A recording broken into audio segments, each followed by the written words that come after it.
से लेकर तमाम, मुझे पूरी उम्मीद है कि नावा इस बार भारतीय जनता पार्टी को पीछे धकेल देगा और आरएलपी कांग्रेस के संयुक्त उम्मीदवार को यहाँ से आगे रखेगा।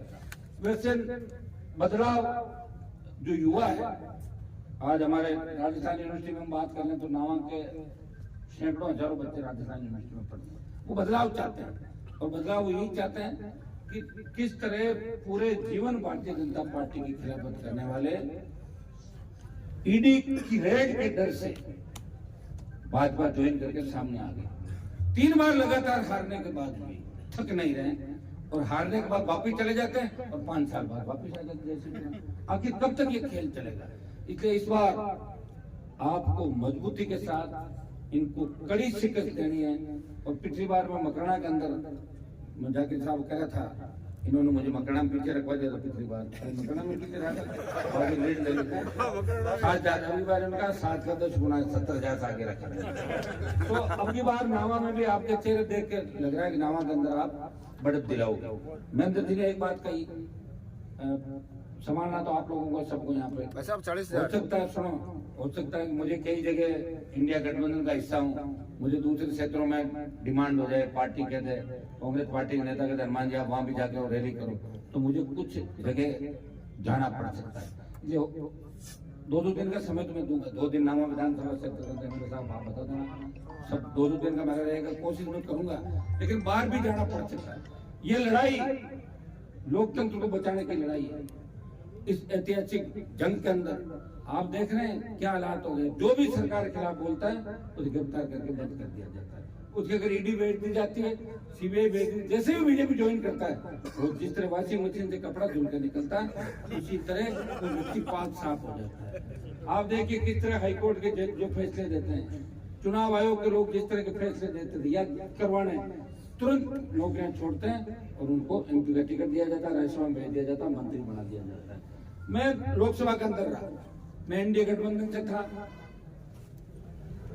पिछली बार प्रयास हमने पहले इसी गठबंधन के योग संयोग की बातें हैं, क्योंकि यहाँ की जो प्रत्याशी है आपके सामने वो कोई तोड़ जोड़ में कमजोर नहीं है। कांग्रेस में भी उसके आदमी है और बीजेपी में भी उसके आदमी है। अभी बीजेपी के अंदर थी और अलायंस को 20 दिन लग गए, तो इससे अंदाज लगा सकते हो दोनों पार्टियों के अंदर किस तरह उसकी घुसपैठ होगी। दिल्ली की रात आपके बीच नहीं रहेंगे, उनका जो नंबर होगा, उनका घर कहाँ है, कहते मैं घर लूंगी, ये करूंगी, वो करूंगी। हमारे नागौर के उतर के काफी लोग यहाँ पे आए, मैंने तो देखा नहीं घर 3-4 महीने के अंदर वहाँ कोई घर पे लोगों को देखा नहीं, फोन नंबर कौन था हमने नहीं देखा, दिल्ली में कहाँ रहते हैं, गुड़गांव में कहाँ है, हमने उनको नहीं देखा कहीं। आजादी के 75 साल बाद अगर अपन ऐसे लोगों को वोट दे जिनका कोई अता पता नहीं और जिन तक जाने के लिए 50 बिचौलिए खड़े हो, उससे बात करो, उससे करेगा, उससे करो, उससे करेगा, तो फिर ऐसी आजादी किस काम की बताओ मुझे। नागौर पे पूरे देश की नजरें, जब मोदी तीनों काले कानून लाए तो या तो पंजाब के अकालियों ने मोदी की सत्ता को ठोकर मारी या उत्तर भारत के अंदर जो देश की सबसे नई पार्टी थी, मैं चाहता तो दिल्ली में मंत्री बन जाता, मैं एनडीए गठबंधन का हिस्सा बनकर 10-15-20 सीट गठबंधन में ले लेता, लेकिन मेरा जमीर जिंदा है। मैंने कहा मेरी कौम और किसान खतरे में, ये पुकार रहा है और मान देने वाले मोदी की सत्ता को ठोकर मारी। 70 दिन तक नेशनल हाईवे पे बैठा रहा, सड़क जाम करी, फिर जब सेना को ठेके पे दिया, देश का कोई सांसद लड़ाई नहीं लड़ रहा था, एक व्यक्ति लोकसभा में लड़ रहा था, जोधपुर में 2 लाख जवानों की रैली करके संदेश दिया कि सेना को ठेके में नहीं देने देंगे, चाहे बढ़ती महंगाई हो, चाहे आपके यहाँ जिस तरह बजरी का खेल चला और जो मामले चले राजस्थान के अंदर, हर समय इस व्यक्ति को आपने लड़ते हुए देखा, सड़क से लेके विधानसभा और लोकसभा। लोकसभा में ऐसा कोई दिन नहीं होता होगा जिस दिन में 2-5 मिनट इस राजस्थान के लिए और देश के जवान किसान के लिए आवाज नहीं उठाता था। ये मैंने प्रयास किया, मेरे प्रयास का ही परिणाम है कि जो राजस्थान के दूसरे एमपी थे, जब उनकी पिछली बार की मैंने हाजिरी देखी 14 से 19 की, 50% हाजिरियां थी, मैं ज्यादा वो जाने लगे, लोग उधर आप तो सोते रहे तो हनुमान जी ही बोलते हैं, तो वो भी एक्टिव हो गए, ज्यादा के बैठेंगे हनुमान अखबार में छप जाएगा, टेलीविजन पे आ जाएगा। प्रयास किया और प्रयास ये तेवा के लोगों को लगा कि हमें भी काम करना चाहिए, ये प्रयास मैंने किया और मैंने आपके सम्मान को ठेस नहीं लगने दी। वीर तेजा जी के जयकारे के साथ लोकसभा की शुरुआत की, तब नरेंद्र मोदी ने कहा, मुझे फांसी में बैठे थे कि हु इज तेजा जी, और उसी नरेंद्र मोदी को तेजा जी के मंदिर में नाग रगड़वा दिया। मैंने प्रयास किया और ये आप सबकी इच्छा भी है कि मैं दिल्ली जाऊं, विशेषकर ये तो सारे चाहते हैं दिल्ली जाऊं तो आप आराम से काम करो, ये दिल्ली भेजना चाहते हैं मुझे, और मैं भी दिल्ली जाके और आपकी मजबूत से पैरोकारी करना चाहता हूँ कि सरकार से लड़ने के जो आदमी भी चाहिए आपको। और मुझे पूरी उम्मीद है इस बार नागौर के साथ साथ और सीटों पर भी कड़ा मुकाबला है। बीकानेर, सीकर, झुंझुनू, चूरू, बाड़मेर, जोधपुर, पाली, राजसमंद, दौसा, टोंक, सवाई माधोपुर, कोटा में 15-20 सीट बता सकता हूँ जब कड़ा मुकाबला होगा, कांटे की टक्कर होगी। अब कोई सारी ईवीएम भी बदल दे तो इसका मुझे नहीं पता, बाकी तो हाथ जी सामने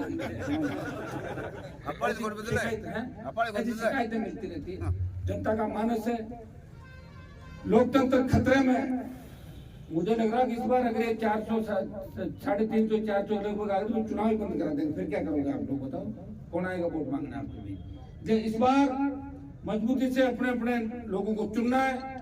नामा सेक्टर से आपको मुझे आशीर्वाद देना, हमेशा आपका आशीर्वाद रहा है। पिछली बार भी बड़ी बढ़त आपने दी, हमेशा नामा के बच्चे, चाहे मैं कहीं रहा, किसी पार्टी में रहा, लेकिन आपने मुझे सपोर्ट किया। हर आंदोलन के अंदर आप आते थे, किसान आंदोलन से लेकर। इस बार आपका जोश देख के लग रहा है, कल मैंने क्या रूट डाल दिया प्रोफेसर वाला। प्रोफेसर एमएलए साहब को पहले फोन करके मैंने फिर मंदिर जी किया, मैंने कहा ये सारे बच्चे पीछे खड़े आ गए थे, रूट ये क्यों नहीं रखा आपने, रोज जो रखते हो पार्टी पड़ा से। मैंने कहा दोबारा बढ़ा लूंगा, एक बार रूट डाल दिया तो प्रोफेसर और वैसी बात हो जाएगी, पहले रूट ये किया वो किया। मैं आपको विश्वास दिलाता हूँ कि नावा की करीब पंचायतों को महेंद्र जी और हम साथ मिलकर और विधायक के साथ रहेंगे, हम सारी पंचायतों में अपनी उपस्थिति दर्ज करेंगे। लेकिन ये चुनाव मेरा चुनाव नहीं है, ये चुनाव लोकतांत्रिक व्यवस्था को बचाए रखने के लिए, ये चुनाव पूंजीपति इंडिया बुल्स की मालकिन मोदी सरकार और इस नागौर के, राजस्थान के आम आवाम, गरीब व्यक्ति मान सम्मान और स्वाभिमान का चुनाव है। कई लड़के मुझे पूछ रहे थे कि भाई साहब बहुत तंग करेगी सरकार, मैंने कहा सरकार तो तंग कर ही रही है, 25 साल से तंग हमारे को सरकार करी, क्या फर्क पड़ता है? तुम हिम्मत मत हारो। हाँ, अगर किसी को डीजल भरवाना हो और कोई 1,50,000 लेना तो ले लो, खर्ची के वापिस आ जाना मेरे पास।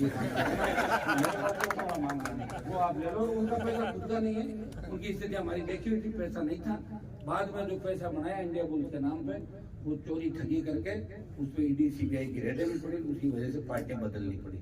और अब तो यह हालत होगी बीजेपी के अंदर। मैंने देखा कि बीजेपी में लोग ऐसे ज्वाइन कर रहे हैं, आधे नाम जो गलत पढ़ लेते हैं, जब वो ज्वाइन कराते हैं ना, जो स्टेज पे पढ़ते हैं, कईयों के नाम ऐसे बेचारे जो नहीं जाते उनके नाम लिख दिए। कई लोग वोट के अंदर है, अरे मैं तो ज्वाइन ही नहीं कर रहा हूँ, फिर भी मेरा नाम बात बोलते हैं। अब और बीजेपी नेता क्या करें कि दीवार फांद के आ रहे हैं, दरवाजे तोड़ के आ रहे हैं उनको।